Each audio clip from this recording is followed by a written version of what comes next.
Hey everyone, so we just have another minute here and then we will start. There's a lot of stuff that I want to go over. Quite a bit of stocks moved today, right? So we had FOMC, we had a lot of commentary come out of Powell, and then we just had a driving force in the market. So we're going to talk about that here in just about 30 seconds, okay, everyone? So I'm just going to wait. If no one shows up or if we have a light bunch here tonight, that's perfectly fine. I'm going to go over these stocks and some of these chart patterns, and then I'll let you guys go on your way. I promise. I'm not going to hold you up for too long.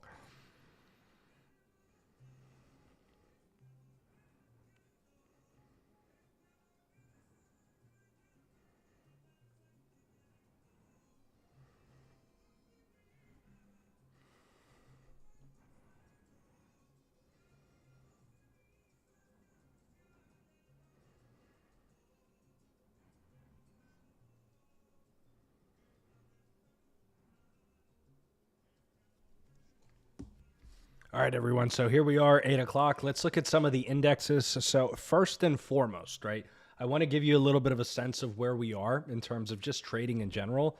I've been long on the bond market here for a little while. So I want to show you some of my bond market trades, right? So if we're looking at TLT, I did signal a long position when we were all the way down here. I did signal that I would go in a little bit heavy, and I was very happy to see that as we are pulling back from our interest rates, it looks like we might have somewhat of a decline here on the interest rates. So this is going to affect a lot of things that are interest rate sensitive, mainly the bond market. So the bond market has been recovering. It's been absolutely magnificent. So just today alone, I was up several thousand dollars on something called TMF. So TMF is a 3 times leveraged ETF. And this bad boy today was up about 7 or 8%. So TMF I have been averaging in on, and right now, this sucker is looking pretty darn good. So I need TMF to recover all the way to about $7. And then well, it's not 7. It's not 7 anymore. It had a reverse split. So I need this bad boy to recover to roughly about $70 here, and we should be in the clear. So bond market is recovering. This is absolutely magnificent, right? As we're starting to move upwards, my target for TLT has been about the $95 level. We're above that by $1.80 here. So now my next target is going to be all the way up to, I would realistically say, about 98 to about 102. Okay, so we have that here. That's the first thing. Most important thing is comments that we got out of Powell moved the entirety of the market, more so the small caps and also the bond market. And inevitably, of course, we're going to be moving in tech because tech is very, very interest rate sensitive. So if you guys remember from last live session that we had here on YouTube, I was very, very clear that we were looking to hit the $465 level and then target all the way up to the $470 level. And this is exactly what we're getting right here. So we punctured into this area. Now, for context on the weekly time frame, now we're really looking to target roughly about this 475 area. So in my mind, since we got this very, very bullish indication out of the Fed, this is where we're heading right now. So 475 is the target area. I did mention this just the last time we did the live session. I did mention that we probably don't want to be short, or at least too short the market, and we were looking for another punch upwards, and that's exactly what happened. So we've already reached all my target areas. So my additional target, as I'm doing more technical analysis, is going to put us right at 475. All right. QQQs are the similar situation. We talked about the 404 area on the Qs, right? Guess what? We're already there. So 404 has been hit today alone. I didn't think we would hit it this quickly, but we've consolidated here, and then we're making a leg up. Now my next target area for the QQQs is just going to be the 414 area. So that's what I'm going to be targeting. If we can pull back ever slightly, right around this 390 area, which I'm not really seeing right now. Of course, we're looking at continuation. Even on futures, I'm still seeing a little bit of continuation to the upside, but if we pull back all the way to about 390, I'm likely looking to put on some long positions. So there's that. And then we have the beast that moved today. This was up 4% today, right? Including some of the aftermarket, little bit of run that we're having here. So I'm going to show you on the 5-minute. This is what I'm talking about. This is moving after hours. So we're up about, I would say, a little bit less than 0.5% on this.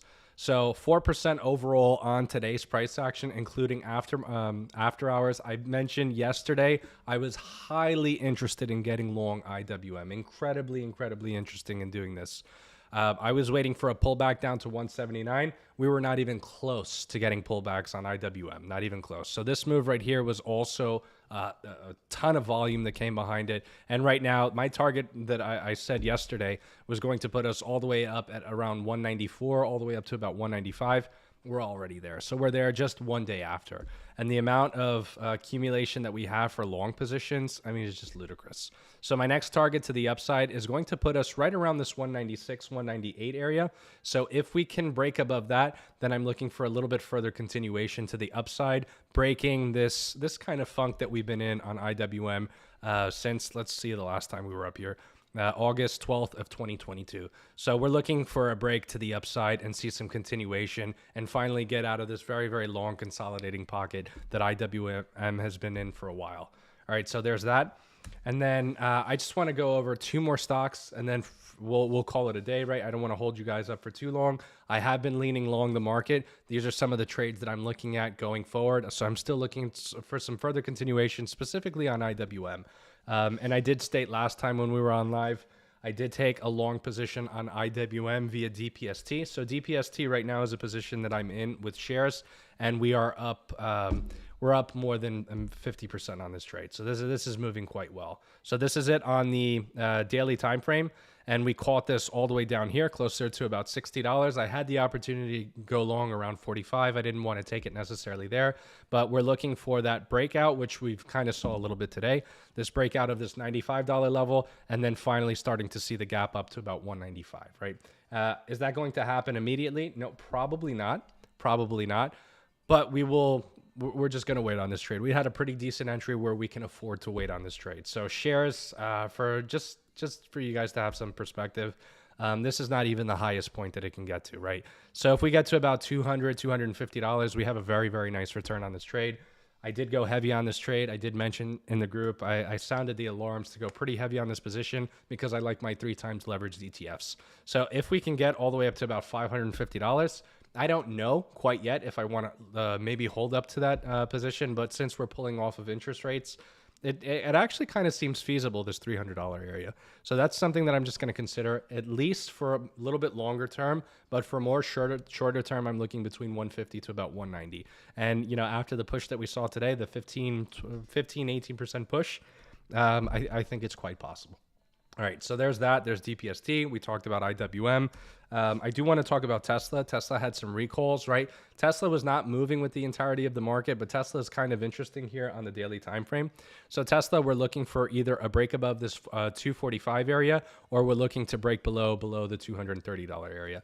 So with the group inside the trading room, I was looking for this break and follow through all the way down to about 225. We didn't get that. We got the bounce with what the market was doing today, right? So we're getting that bounce, and for me to chase a little bit of a long, we need to break above 245 in my opinion. So I'm going to be waiting. I'm going to be waiting for that. Okay. So Tesla is something that has been on my mind quite a bit. So right now I'm in quite a few longs. I did signal quite a few longs, but primarily I wanted to focus on the indexes. So now you guys have my opinion. Since we are pulling off of interest rate hike fears, and there might be 3 interest rate hikes that we're pulling back from going into next year. That was incredibly bullish commentary that we got, not only out of CPI, but also getting out of Powell. And since we have going into earnings season for some of the mega cap stocks, I don't really find myself looking for too many short positions. I do layer them on, and sometimes they do lose, but right now I'm pretty much 70-30 on my long positions, maybe even a little bit more. So I'm pretty heavy long on my TNA position. So TNA is an indirect position that I'm long on SPY. So this is something that I recommended that the group get in. So TNA had a phenomenal day. This was up 12% today. Actually, a little bit less than 12% because we're getting aftermarket move. But we had a phenomenal, we've been having a phenomenal trade here on TNA. And this is one of the ones where I recommended that we get in a little bit heavy. So we've been moving quite well. And then we finally hit my target of $35. And we've hit that with quite a bit of a volume spike. So I'm very, very happy about these trades. So that's it, guys. That's all I have here for today. I promised you that this would not be a very long session.